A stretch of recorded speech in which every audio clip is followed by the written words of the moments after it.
There will be no favouring one driver over the other at McLaren this year, as according to F1 champion Jacques Villeneuve, Oscar Piastri has it written into his new contract that the team cannot give Lando Norris priority over him.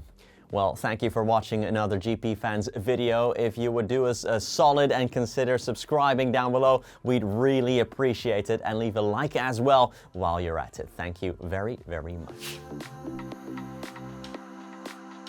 Piastri extended his contract at McLaren last month on a multi-year deal without specifying the exact number of years. The Aussie started 2025 by finishing 9th in his home race after an unfortunate spin and the Chinese Grand Prix win, putting him 4th in the standings. In 2024, Piastri was sometimes demoted to be Norris' rear gunner, as the Breton was involved in championship battle with Max Verstappen. Villeneuve, however, knows that this won't be the case any longer.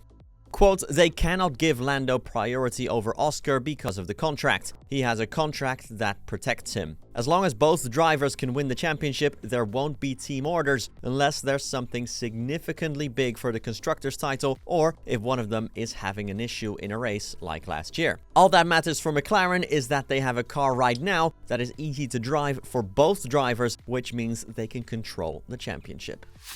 According to The Express, Red Bull Racing were very interested in acquiring the service of Carlos Sainz Jr. to follow up Sergio Perez. However, Jos Verstappen, father of Max, blocked this from happening as he and Carlos Sainz Sr., so the two fathers of the drivers, are not on good terms. Verstappen and Sainz came into Formula 1 together back in 2015 at Toro Rosso and struck up somewhat of a rivalry, with both young stars very closely matched until the Dutchman left for Red Bull Racing in 2016. While Max and Carlos get on nicely now, fathers Jos and Sainz Sr. still, quote, "do not get on," as reported by The Express. When Red Bull were seriously considering hiring Sainz to replace Perez, Verstappen's camp firmly opposed the idea. Eventually, Liam Lawson would get promoted from VCAR, but has already been replaced after just 2 Grand Prix. Should Red Bull have ignored the Verstappen camp and signed Sainz anyway? Leave a comment down below with your thoughts.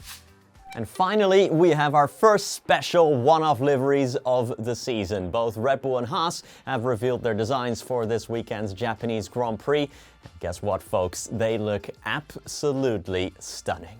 Red Bull and Honda will go their separate ways after 2025, with Honda joining Aston Martin, while the Milton Keynes-based team will start producing its own power units. As a farewell, Red Bull have revealed this special Honda livery for the company's home race at Suzuka. The livery is an homage to the Honda RA272, which Richie Ginther drove to Honda's first ever F1 win at the 1965 Mexican Grand Prix. It is similar to a special Honda livery Red Bull ran in 2021 for the Turkish Grand Prix, as well as, of course, the regular Racing Bulls livery for this year, but nonetheless, it is pretty spectacular. Haas have presented a special livery as well, paying tribute to the start of the cherry blossom season in Japan. The car will feature pink elements throughout, and Sauber have teased a special livery too, although that has not been published yet at time of recording.